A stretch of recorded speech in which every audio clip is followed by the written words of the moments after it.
Bienvenidos sean todos una vez más a Locus Amoenus. Yo soy Carlos y hoy veremos el cuento de Dickens llamado El Guardavía.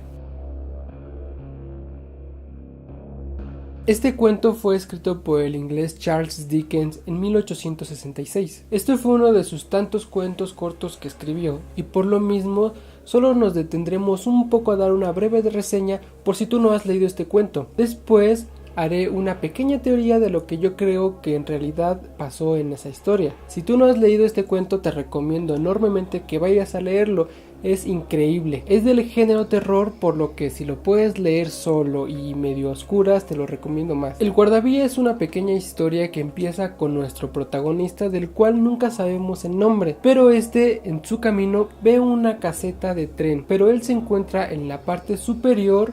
y esta caseta se encuentra muy abajo de él, donde tiene que pasar por un camino muy inclinado para llegar a ella. Cuando él ve esta caseta, percibe también la silueta de un hombre, entonces decide hablarle, y al llamarlo se percata de que aquel hombre que lo está escuchando solamente se le queda viendo de una manera muy extraña, pero no responde a él. Segundos después, el tren sale del túnel que está a pocos metros de la caseta y hace vibrar todo el suelo. Posterior a esto, vuelve a llamar al hombre y esta vez sí recibe una respuesta. Dicho hombre le indica cómo puede bajar para llegar hasta su caseta. Mientras va bajando se da cuenta que aquel lugar es un lugar muy solo, muy lúgubre, muy oscuro, pues solamente está la boca del túnel donde adentro hay oscuridad inmensa y fuera de ella solamente hay dos grandes murallas que están al lado de los rieles y una pequeña caseta donde yace el hombre. Cuando nuestra protagonista llega con el guardavía, le pregunta por qué eligió esa manera, esas palabras,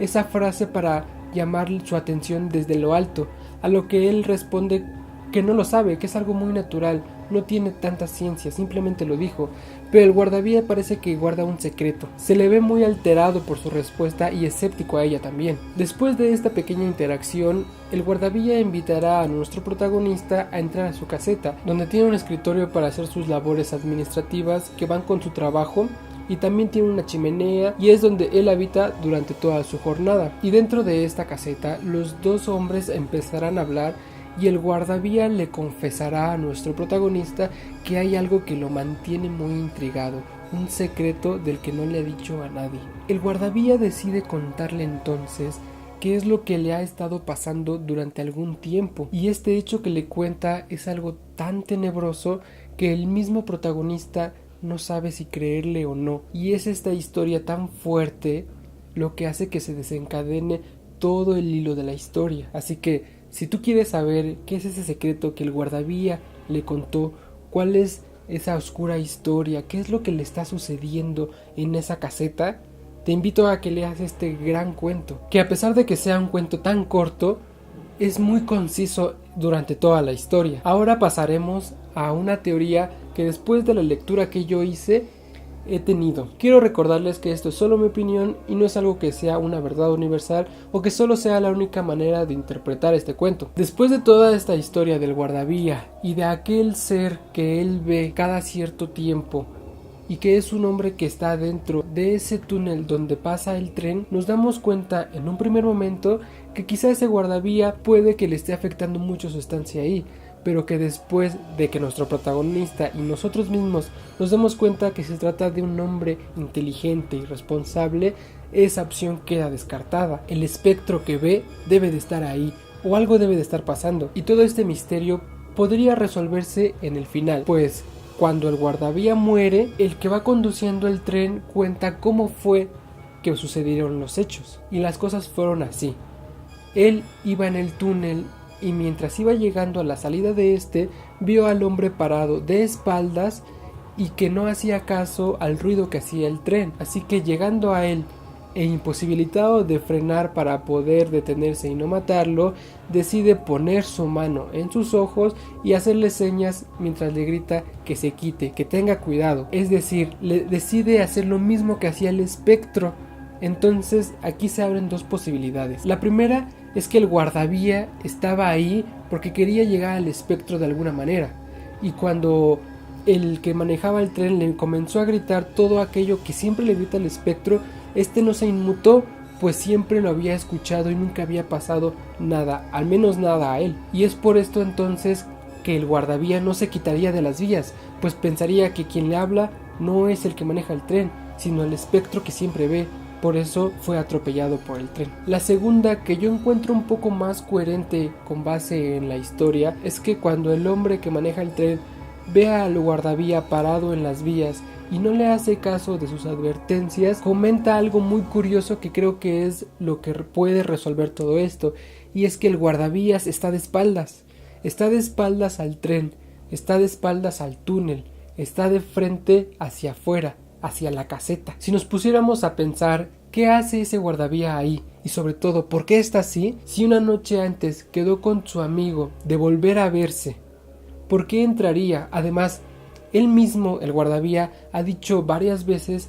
que desde que sucedió la primera vez que este espectro se le presentó, él fue corriendo, entró, y después de eso, cuando lo escuchaba cada vez, una vez al año o posteriormente, solamente lo veía y se sentaba, entraba en su caseta para olvidar que estaba ahí, para poner los pies en la tierra. Después, cuando volvía a ver, ya no había nadie. Entonces, no hay una razón lógica de que el guardavía, justamente cuando ya tiene un amigo, pretenda ir dentro del túnel donde está el espectro, pues este espectro ya es una idea que ha compartido, ya no es aquella figura desconocida, ya no tiene que descubrir solo él quién es y de qué se trata. Entonces, no hay una razón por la que él haya decidido entrar, y sobre todo la posición en la que se encuentra, en la que se puso de espaldas a la oscuridad, al tren, al espectro. En mi interpretación de este cuento, el espectro y el guardavía son la misma persona, puesto que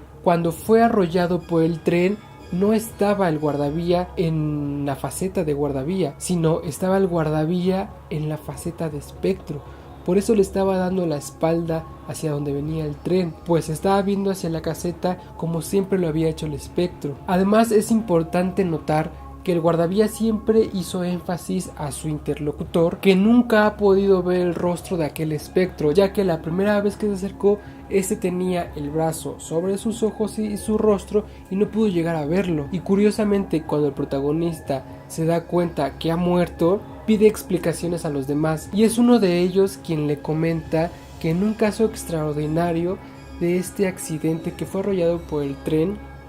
solamente su rostro quedó completo, legible y visible ante los ojos de los demás. Esta relación de que el guardavía nunca haya podido ver el rostro del espectro y que solamente en su accidente su rostro haya quedado intacto, nos podría conectar bien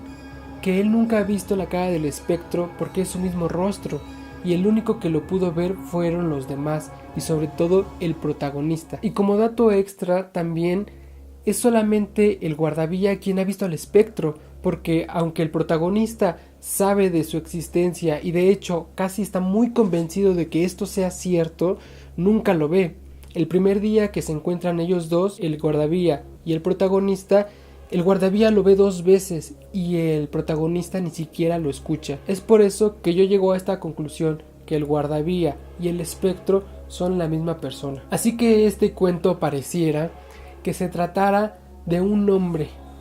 que pasa del mundo real y natural al mundo de los muertos, pues es el guardavía en un mundo real donde yace en su trabajo, pero todas las condiciones, el lugar oscuro, lúgubre, todos los accidentes que pasan en ese sitio pareciera que lo están transportando hacia el mundo de los muertos, empezando porque ve a un espectro que pareciera que le está advirtiendo que algo muy malo va a pasar, sin saber,